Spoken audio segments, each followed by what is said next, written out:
Well, welcome to Literacy Journeys with Linda. And hi, everybody. Thank you for joining me. I'm going to be talking with a young man named Tevin Wilson. And I'd like him to go ahead and introduce himself. And Tevin, if you could tell me, of course, your name, your age, and your location. Okay. Once again, my name is Tevin Wilson. I am 22 years old. Born and raised in St. Louis, Missouri. Okay, that's fantastic. Yes. Well, what we want to talk about today, Tevin, is your literacy journey. And first off, I'd like to ask you, when did you learn to read and how? When and how? Okay, so this is the background story to it. I had to be, I want to say around 7 or 8 at the time, maybe even younger.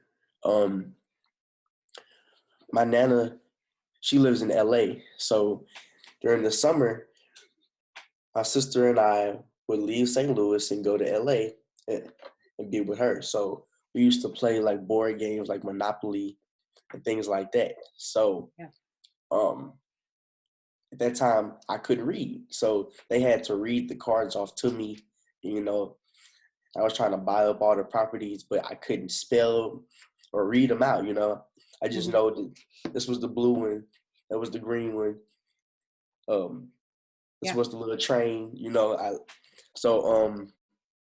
After a while, I don't know what sparked it, but my nana told me that I couldn't read, and I was gonna have to learn how to read before I think I left LA, something of that nature. But she always tells me, like, when she said that, I gave her a look that, you know, I'm not supposed to give my nana, you know. And, I think I know that look. yeah, and she said from that day forward, you know, I learned how to read. You know, I was in the 3rd grade. Yeah, yeah. I was in the 3rd grade trying to read on the 5th grade level. You know, I started picking up Harry Potter books because I loved the whole series. So it just made sense to read the books. You know, and I think that's how it started. Yeah. Great. So was it in the classroom with the teacher? No, it was pretty much um my nana would have the books and I would just read them in my spare time, you know. So yeah. Okay, well, that's great. Was she a reading role model for you? And if not, who were some of your reading role models? Did she read? Did you see her reading? I did see her reading, but I think my role model as far as reading, that's a great question. Um, I don't necessarily think I had a role model as far as reading, but I did. I looked up to people like W.E.B, DuBois and Huey Newton, and I understood how they understood that knowledge was infinite. You know, so once you pick up a book, it's all on you to understand the knowledge. So I think that's what I learned at a very early age. Okay, well, wonderful. So you mentioned W.E.B. Du Bois. So, you know, he's got that book, Souls of Black Folks. And Yes, man. wow, I bet there were some other influential books in your life that Yeah, really got you thinking yeah. scholarly way. Can you think of any? Or maybe, um, or even the Harry Potter. That's still great influence. yeah. The Harry Potter ones really, like, I think the Harry Potter ones increased my vocabulary Oh yeah, and that's a good understanding thing books can do. of yeah, and it helped me understand like context and imagery more. You know, Or 'cause are I'm you the also type of person who, when you come across a word, did you look it up or just, yeah, I don't know that? Yeah, I looked it up always because I don't like to not know anything.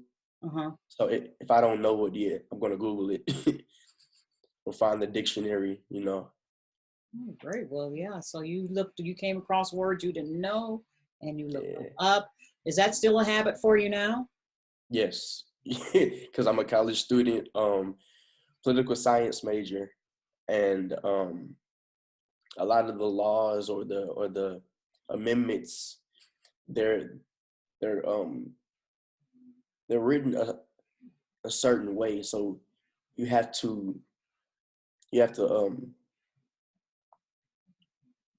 if you don't have a fine understanding of it, you're Hmm. you're going to be lost. So Yeah, the comprehension. yeah, so I have to do a lot of decoding Yes. of pretty much everything. So yeah, Yes. Well, that's good that you are making the effort to do it because you want to comprehend and understand what you're yeah, doing, and you're a political science major. Wow, that's powerful.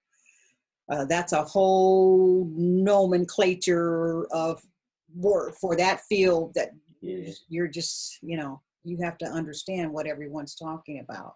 Yes, Well, ma'am. that's great. What do you think your life would be like without your literacy? Can you imagine that? How Life without important is my it? literacy. I can say it would be completely different because I'm also a writer, you know. Um I write things such as poetry, short plays, short books, yeah, and I think without seeing it done first, I don't think I would have the passion to do it, Hmm. you know. Um I don't know honestly because I'm not really athletic. Like I'm fast, so Hmm. um sports But you're saying wasn't that's really not your my outlet. forte, the sports. Yeah, like, that wasn't really my Hmm. outlet. I was the Yeah. one to go grab a book and sit on the sidelines while y'all play basketball. So I think without literacy, I would have tried to dive into something else, but who knows? Okay, go back to what you just said. I mean, because I think that's powerful. So you're saying you got a basketball, a book. As a young person, you would have chosen the book. Yeah, because like okay, so I'm not that tall either. So like all of the sports that everybody else they grew up on is just like of course you're going to pick up the basketball or pick up the football or try to learn how to do anything athletic with a ball in your hand. But me, I was just like, I'd rather read this book. How does it start? How does it end? Who are the main characters? Does it have a plot Hmm, twist, etc. Like wonderful. I'm more interested in my mind being stimulated, you know, compared to me doing anything physical. Wow. Did you find any of your associates, your friends, were they like you? Did they agree with you? Did you have supporters or detractors? People saying, "Oh man, put that book down." You know what I mean. Yeah, Did you have to hide your interest? not not really hide my interest. I I can say nobody was like me though. Mm. I think I was the only one around my age group that was actually trying to read a book. You know, Oh. um, yeah, and I didn't have to hide it, but it just wasn't common. You know, Hmm. Did you have a so library card? yes, I did. Yes, I did. You Still still have today, one to this right? day. Hmm. Yeah, I imagine you still have a library card. Wow. Now, what about, I talked about, asked you about people influencing you, but I know you told me about your influence on some other young people when you were working. Tell me about that job you had. Yes, ma'am. I worked at the Boys and Girls Club.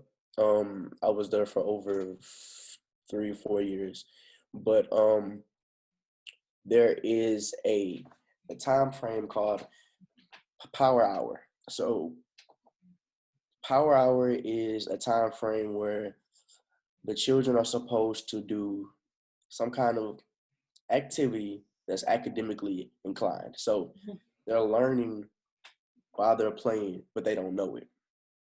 So the game I created was Wilson's Word Race. It's when you take a bunch of words that are associated with each other. So like we could say book, read, literature, and with those words, take the letters out of those words to make new words. Oh, cool. And the kid and it turned into a friendly competition almost every day. They wanted to see who was the smartest, who could come up with the most words. They wanted to do boys versus girls. They wanted to do age group versus age group. Yeah, it became a hit, you know, and I just made it up on the spot. Tell one the day. name again, Wilson's Word Race? Yes, ma'am. Wow, that's awesome. Yes, ma'am. Oh, that's good. Well, I hope that sparked kids to get interested in words and want to consume more words through books. And you know, I think that's fabulous. And I just want to go back to what you said. You like to write poetry. I know your tagline is Tevin the Poet. Yes, ma'am. Is there a poem that I'm putting you on the spot here? Is there a poem that you can recite that you wrote? I can. Okay. That's definitely on the spot. Okay. You probably have a lot to choose from. Yeah. I won't do the whole poem because you know, like I'm long-winded.